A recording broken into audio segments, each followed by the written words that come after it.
5 নম্বর দাবিতে উল্লেখ করেছিলাম, কলেজে কলেজে ভয়ের যে বাতাবরণ সৃষ্টি হয়েছে তা প্রতিহত করতে গেলে ছাত্রছাত্রী ইউনিয়ন এবং কলেজে কলেজে রেসিডেন্ট ডক্টর অ্যাসোসিয়েশন সুনিশ্চিত করতে হবে। আমাদের অবস্থান মঞ্চে মুখ্যমন্ত্রী মৌখিকভাবে রোগী কল্যাণ সমিতিগুলিকে ভেঙে দেওয়ার ঘোষণা করলেও তা বাস্তবায়িত রূপ আমরা এখনো দেখতে পাই। কিভাবে নতুন করে এই সমিতিগুলোকে গঠন করা হবে তাও আমাদের কাছে স্পষ্ট হয়নি। আমরা প্রতিটি মেডিকেল কলেজে রেসিডেন্ট ডক্টর অ্যাসোসিয়েশন আইনে স্বীকৃত এখনো পাই। আমরা দ্রুত এই দাবিগুলি পূরণের দাবি জানাচ্ছি।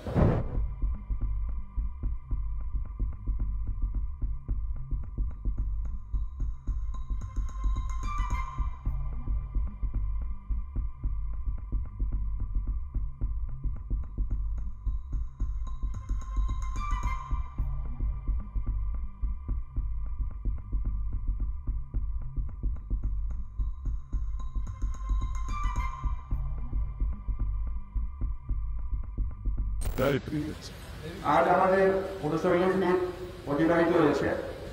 আজ আন্দোলনের আর পাঁচজনা দাবি স্বচ্ছতা এই দীর্ঘ বিষয়ে প্রমাণ অগ্নি পরীক্ষার সম্মুখীন হয়েছে। প্রাথমিক উদ্দেশ্য প্রশ্ন ব্যবহারের সিসিআর বিচার নয় চেয়ার যে অভিযোগ ইটের অডিট নিয়ে যে আমাদের মধ্যে বিদ্যুৎ সৃষ্টি করা এবং আমাদের আশেপাশে কার্যবিচ্ছ করার চেষ্টা হয়েছে আলাদা। গতকাল আপনারা যেমন জানেন মাননীয় মুখ্যমন্ত্রীর সাথে আমাদের সুদীর্ঘ আলোচনা হয় 5 দফা দাবিতে সংশ্লিষ্ট। সেখান থেকে নির্দিষ্ট কিছু প্রতিশ্রুতি তার দিক থেকে উঠে আসছে, তার বাস্তবায়িত রূপ আজ আমরা দেখতে পাই।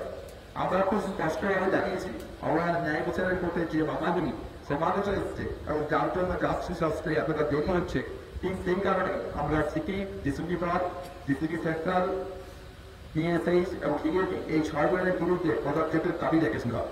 আমাদের আক্রমণের চাপে তাদেরকে সরাতে বাধ্য হয়েছে, এটা আন্দোলনের আংশিক নয় বলে আমরা মনে করি।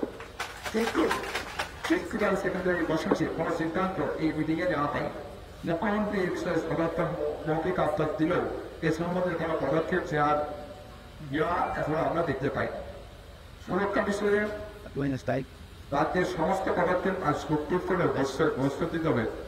রাজ্য সরকারের অপরাধিত আইনের রায়ে যে নারী ভিত্তিক অত্যন্ত মানসিকতা লিপিয়ে রয়েছে তার সুপ্রিম কোর্টের ধাপে সুস্পষ্ট রাত্রে ডিউটি না দিয়ে দিনে 12 ঘন্টার কম ডিউটি এবং তাদের স্বাধীনতায় হস্তক্ষেপ করে নারী পুরুষের মধ্যে বিভেদের যে সৃষ্টি তা আমরা মনে করি মহিলাদের সুরক্ষার পরিপন্থী এবং এই বিধান অবিলম্বে সরিয়ে নেওয়া উচিত বলে আমরা মনে করি। রাজ্যের সুরক্ষা সম্বন্ধে দ্বিতীয় পদক্ষেপ এবং 7 দিনের ট্রেনিং এর সিভিক ভলেন্টিয়ারদের নিয়োগ করা নিয়েও একেবারেই উপযুক্ত নয় তা আমরা মনে করি এবং যা সুপ্রিম কোর্টের সামনে স্পষ্টতই এসছে। এবং 100 কোটি টাকা বিনিয়োগের কথা শুনিয়ে হাসপাতাল নিরাপত্তার চুক্তি খাড়া করা হচ্ছে, তারা কোনো খতিয়ান রাজ্য দিতে পারেনি।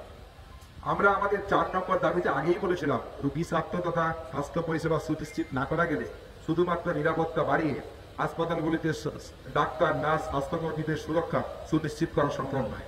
আমরা সেই জায়গা থেকে কেন্দ্রীয় রেফারেল ব্যবস্থা সুনিশ্চিত করা, যথাযথ সংখ্যাতে নার্স স্বাস্থ্যকর্মী জিডিএ নিয়োগ, চুক্তিভিত্তিক কর্মী নিয়োগ বন্ধ করে স্থায়ী কর্মী নিয়োগ, সমস্ত সিঙ্গেল পিক ব্যবস্থা চালু করা, পেশেন্ট কাউন্সিলিং এবং প্রফেশনাল কাউন্সিলিং নিয়োগ করার তো একগুচ্ছ দাবি আগের মিটিংয়ে আমরা রেখেছিলাম।